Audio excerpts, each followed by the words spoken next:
The first thing that you want to do is go to Google Chrome, double click on that, and it should open up for you this web browser. Then you type in topsailor.co.za in the address line, and then the next thing that you should see is something like this. If you agree with the terms and conditions, click OK. In your upper left hand corner, go to help, and then you will see over there where you've got a variety of options.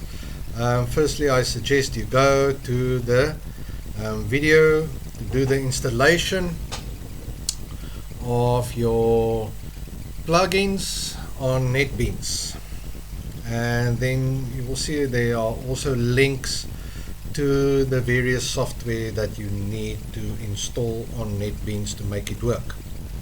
A tip that I think I should mention is when you are installing the plugins, you will see that it seems that some plugins are prerequisites for other plugins.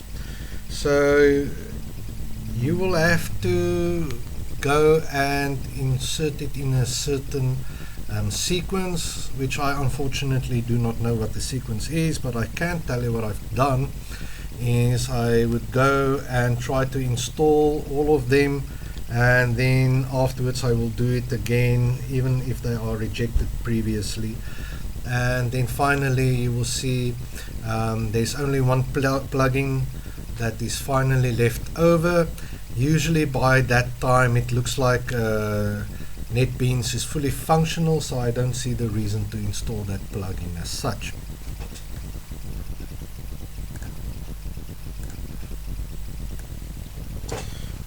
Open up NetBeans. In the upper left hand corner, go to this orange box and click on that, and then you will see you've got now these options. If you go to Java, you've got all these options if everything has been installed correctly. Okay, so click on this option over there, then you click next, and the name in this instance we are going to keep like this for a specific reason. You will see later on. You obviously can change that if you want to. I suggest you do that when you start and you know how everything fits together. Then you click finish, and that will open up a new program for you.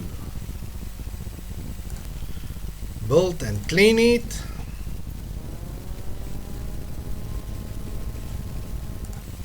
Then you run it, and you should have something that looks like this if everything has been installed correctly. Go back to our online program. If you agree with the terms and conditions over here, click OK.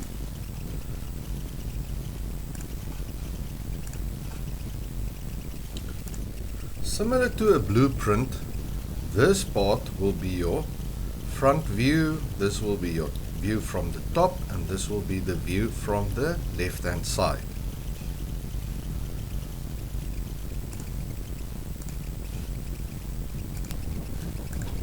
In JOGL, all objects are made out of two-dimensional triangles in three-dimensional space.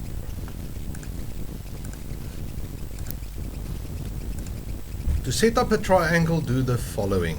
Go to your front view, click anywhere, and then you will see the position is over there. Then you go to either your top view or your left view, and you will see you've got now a cursor that can move up and down over there. Click on that point, and then you will have made a single point over there. Then go again to your front view.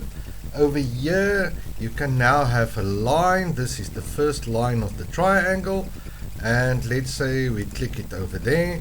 Then again we can go now to our left side if we want to, or the bottom over here, or the top view, and then you will see there's our triangle. We've got now a triangle in 3-dimensional space. As you can see, I'm going to make it like so that it's just a thin line, a 2-dimensional line at the top.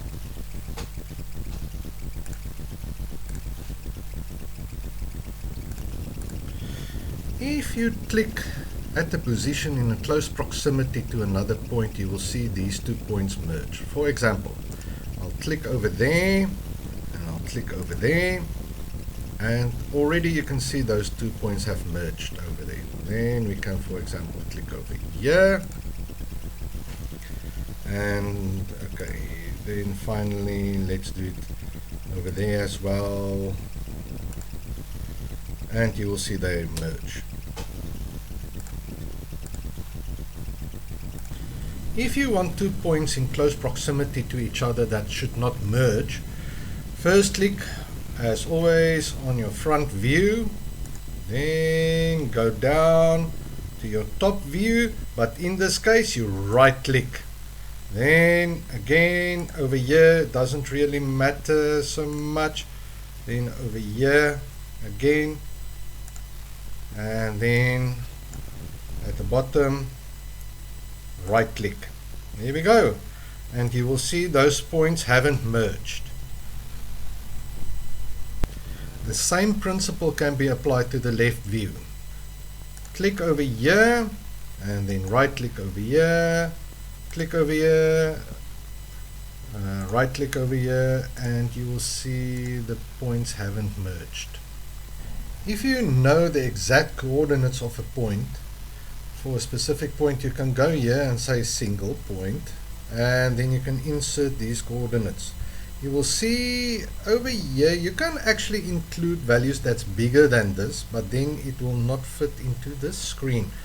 Okay, so let's say we say minus 0.5, 0.5. Okay, for the y we say, okay, over here you will see it has changed a little bit. We say again minus 0.5 for what? Let's do this, we say 0, and you will see there's our first point. And even on the top view, as you can see over here, also it has registered that single point for you. Well, the same thing applies obviously to the left view. The next step would be to download the information required. We go to File, Download Java Class. We are going to keep the name identical to this. We can change it, but for this example we are going to keep it as is. We say okay, and then at the bottom you will see that it is downloaded over here. So go to downloads, and then you can copy it from there. Right click and you say copy. Open up your NetBeans.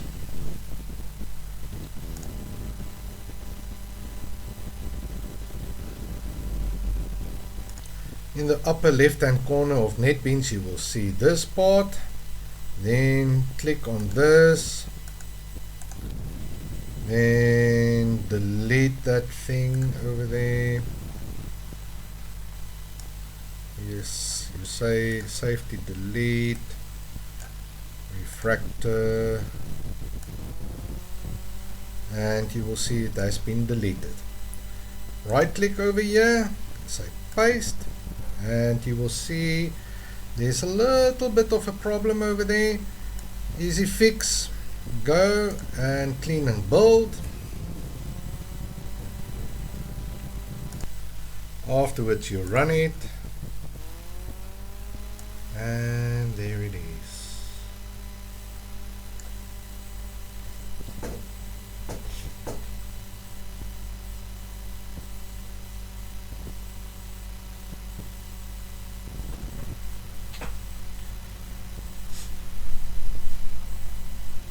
As you get to know JOGL, you will see that There's actually a reason why it's doing this, and the reason is because some of it is showing the back side and some is showing the front side.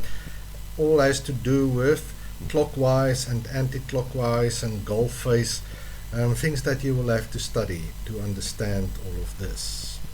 What you can do to overcome this problem is, or not really overcome this problem, but remove the back sides not showing, is you can go double click on your program, and then over here, let's see, where is it? Here it is, and just comment that out, this one as well, and the goal face for finally, and then you can go clean and build it and run it, and there we go, a little bit better. Topsailor is planning to include more features into their website, so that means that new videos will need to be made and uploaded to YouTube.